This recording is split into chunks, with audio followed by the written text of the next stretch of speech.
Gente, então vamos trazer essa lógica que eu demonstrei para vocês agora para dentro de um slide, tá? Quais são as práticas recomendadas? Qual que é o melhor caminho quando eu vou criar minhas tags? Já comentei isso agora na aula anterior, mas vamos deixar mais claro ainda. 5 coisas aqui na tela para a gente se preocupar. E olha justamente cada uma, 5 coisas aqui na tela para a gente se preocupar. E olha que interessante. Primeiro item. Utilize uma equipe multifuncional para identificar recursos de tag. Jeito chique de dizer, isso não é problema da TI.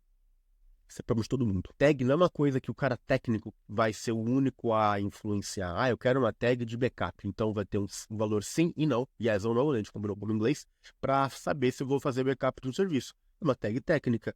Mas quando eu vou colocar uma tag, por exemplo, centro de custo, olha aí, centro de custo acaba sendo algo que é uma equipe de finanças que estabeleceu que as tags têm que existir para poder fazer a alocação correta de cada recurso. Quem vai pagar? Então, quando eu trago para você equipe multifuncional, quem vai identificar quais são as tags perfeitas, ideais ou justas, não é só TI, é todo mundo. FinOps é uma interface financeira dentro de uma equipe técnica, mas que vai dialogar com todos os recursos dentro de uma empresa para ver o que faz ou deixa de fazer sentido, tá? Beleza. Claro, tag tem que ser usado com consistência. Não adianta eu criar um dicionário, mandar para todo mundo e depois garantir. Não garantir, né? Falar, eu vou confiar que estão usando, né? E aí a gente não faz a automação que a gente criou no nosso laboratório. Então o laboratório acaba sendo até a resposta para esse item aqui. Atribui proprietários para definir os valores de tags, então é justamente uma equipe que pelo menos monitora o uso disso. Provavelmente a equipe de FinOps ou a equipe da AWS vai estar olhando lá, usando as ferramentas do laboratório para ver se os valores estão corretos. Concentre-se, olha aqui, hein? Concentre-se nas tags obrigatórias e aquelas condicionalmente obrigatórias, porque existem tags que na verdade não são obrigatórias, tem recursos que não fazem sentido. Então, por exemplo, uma tag que vai dar para você criticidade, alta, média e baixa. Quando ela é baixa, eu posso desligar uma máquina a qualquer momento. Quando ela é média, eu posso desligar uma máquina fora do horário comercial. E quando ela é alta, eu só posso desligar a máquina conversando com o dono. Mas é uma tag que só faz sentido para a máquina. Quando eu coloco um S3, que é um repositório online de objetos, não tem servidor, é só uma pasta online. Eu desligo a pasta? Eu ligo a pasta? Não, ela está sempre funcionando. Algumas tags não são estabelecidas para tudo, elas são condicionais. Então, ter claro a diferença entre essas tags também vai evitar problema. Ah, por que você não criou um recurso tagueando lá se ela era crítica ou não? Porque, amigo, ela é para desligar essa tag na automação. E por que eu vou colocar isso no S3 que não desliga? Então, às vezes você fica batendo cabeça em algo que nem deveria existir. E, gente, como eu comentei agora na última aula, começa com um pouco, menos é mais. Aqui eu podia arriscar aqui até amanhã para tentar mostrar quão importante esse item é. Não perde a mão. Ah, gostei de tag, vou colocar todos. Olha que foda, mano. Eu vou para vários caminhos. Não, não vai não, não vai na manhã. Vai na manhã, começa pequeno. Porque se você fizer o pequeno direito, aí sim você vai escalar muito bem. Se você começar a entuchar em todo mundo como que tem que funcionar a tag, não vai começar bem, vai virar um problema e você não vai conseguir nem sequer padronizar o uso delas, tá? Tenha justamente o dicionário de tags, padronize como elas funcionam, como a gente fez aqui na última aula, e vai embora. Não sei se você notou, mas lá no laboratório, algumas tags existiam com um certo código, parecia, né? Não tinha só aquelas tags bonitinhas que a gente criou, finanças, produção e o ambiente. Tinha algumas que eram AWS, dois pontos, algumas informações. Existem tags da própria AWS em alguns recursos. Às vezes a gente nem nota isso.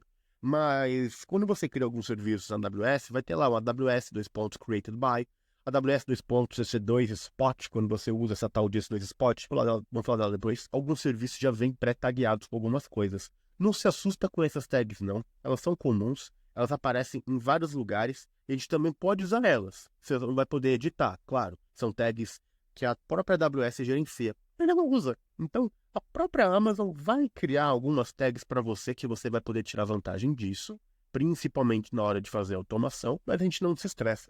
Em subredes, ó, vai ter alguns exemplos aqui de tag da AWS. Grupo de segurança, que é o nosso firewall, role, perfil de IAM também tem. Cada um desses serviços vai ter um padrão de tag diferente.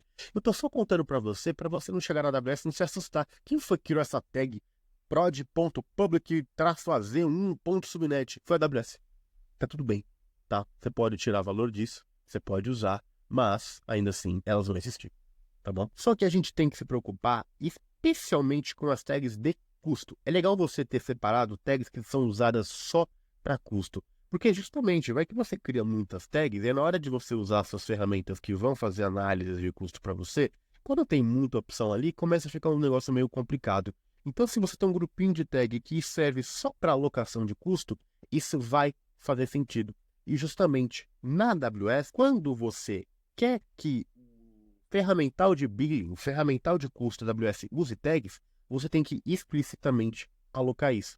É fácil mostrar. Vamos lá para o console que eu vou mostrar para vocês. Vou logar aqui na minha conta, loguei aqui dentro do meu console, e a gente já pode dar uma olhada em algumas coisas. Essa minha conta, gente, ela é nova. Não tem muito recurso nela, eu faço só para demonstração. Mas quando vem instâncias, existem algumas aqui criadas. Vamos justamente aqui na parte tag, fechar aqui na esquerda para a gente ter mais espaço, e vamos colocar aquelas tags que a gente comentou. Name, environment, vamos respeitar o termo em minúsculo, como a gente comentou que vai ser. Project, beleza? Vou colocar como alfa, o ambiente vou colocar produtivo, project, e vamos fazer mais uma. Cost center, fim de custo, 1, 2, 3. Vamos ver. Essa tag agora existe. Quando eu vou no meu serviço billing, a gente vai ver isso com muita calma depois, existe uma característica dentro da plataforma de análise de custo, e de novo, não vamos estressar com alguns detalhes agora, eu quero só demonstrar para vocês que a gente consegue, de fato, escolher quais tags aparecem aqui. Eu vou filtrar alguns itens, algumas datas, pode ver que eu já vi usando a minha conta aqui há mais ou menos um mês, e tem alguns custos. Mas quando eu desço aqui embaixo, eu quero fazer uma filtragem em função de tag, não aparece nenhuma. É porque eu deveria, aqui na página de billing, descer em tags alocadas para custo. Vou abrir em outra aba, e quando ela carrega, eu tenho que dizer quais das tags que eu tenho que vão ser usadas aqui nas ferramentas de custo. Então a gente vê que eu tenho algumas tags que eu já usei antes, né? Algumas que nem existem mais, mas estão aqui, ó, inativas. Então se eu quero que apareça lá environment, eu quero que apareça lá o centro de custo, eu quero que apareça lá name, project, eu tenho que vir aqui e ativar. Agora aparece. Parece que é simples isso, parece que é bobo, até porque isso não vem ativado por padrão. Justamente, um ambiente grande vem com muita tag mesmo, as suas e as da própria AWS que ela vai criando para você. Se você já por padrão coloca tudo isso aqui, na hora de voltar para cá e você tentar olhar suas tags, vai ter um mundo de opções que vai te atrapalhar. É legal você poder filtrar e retirar aquelas que não fazem sentido, tá bom? Então, depois de criar as tags, você tem que vir aqui e aplicar. Então, agora que a gente deixou claro essa questão, tá? Lembra-se que você tem que ativar as tags lá. Gente, isso aqui não é instantâneo. Vai demorar às vezes 24 horas, às vezes mais, para elas começarem a aparecer. Nada que é com tag é instantâneo. Se você cria ela agora, se você tentar automatizar ela agora, talvez ainda não funcione.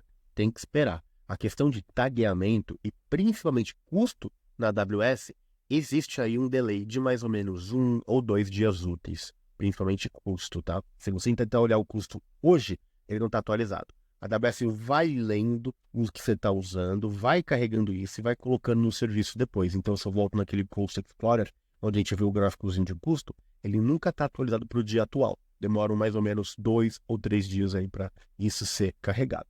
A gente entende, então, que existem 2 tipos de tags, as que a gente cria e as que são criadas pela AWS. A gente não se estressa muito pelas que a AWS cria. Podemos usar elas normalmente, mas você não vai editar, não vai alterar, não vai fazer nada com elas. Só aplicá-las e usá-las. As tags que a gente está se preocupando são as nossas, que a gente cria aqui no nosso usuário e que vão aparecer nas ferramentas de custo, principalmente no CUR, que nós veremos em outra aula. Aliás, é uma das coisas mais legais que a gente vai fazer. Depois de criar, a gente define quais são as que vão ser usadas para custo. Normalmente, em ambiente pequeno, a gente vai colocar todas, não tem muita discussão não, mas existe essa questão. Você tem que ir lá e fazer o alignment demonstrando, olha, essas aqui agora vão ser usadas para custo, pode aplicar e carregar. Tá? Então pronto, tags criadas, alocadas para a parte de custo, a gente já consegue estabelecer tudo que a gente precisa fazer. Então eu vou sempre colocar as minhas tags nos recursos corretos, eu vou compor elas da maneira mais criteriosa, sem ser muito exigente para não ter problema e não ser detalhista demais, como a gente comentou, não ter tanta tag assim. Isso vai me ajudar a automatizar o meu recurso de maneira proativa. Eu posso usar serviços como o Service Catalog, que a gente vai conhecer depois, para garantir que o serviço seja sempre criado com as tags. Não é só o config que vai fazer isso, tem outros serviços que também fazem isso.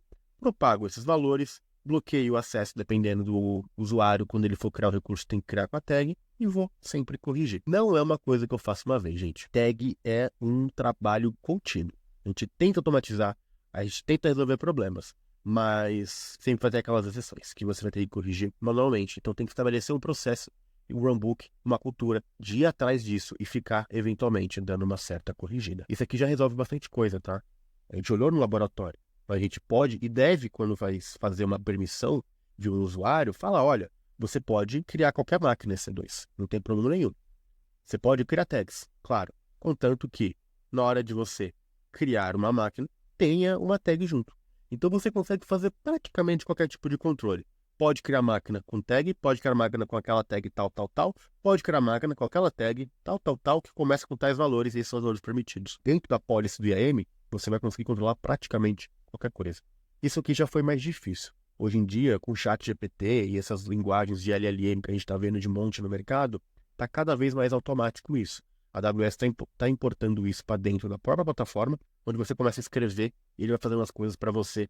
E a estrutura aqui em JSON, que antigamente era um pouquinho complicado, acaba sendo cada vez mais automático. E aí você estabelece esse sistema de tag, usa a API da AWS para, por exemplo, taguear de maneira programática com automações. Você consegue buscar recursos, você consegue taguear recursos, você consegue destaquear, ver os valores e não olhar para eles dependendo de um certo sistema, usando linha de comando. Então, a AWS também oferece para você um conjunto de APIs, não é apenas console, tá? Mas APIs, código, para você interagir com isso tudo. Bacana? Aqui é o assunto que a gente viu. Ele é relativamente curto, né? Foi mais teórico do que prático, mas a gente vai voltar nesse assunto várias vezes aqui durante o curso. Vamos só fazer mais algumas perguntas para a gente poder finalizar.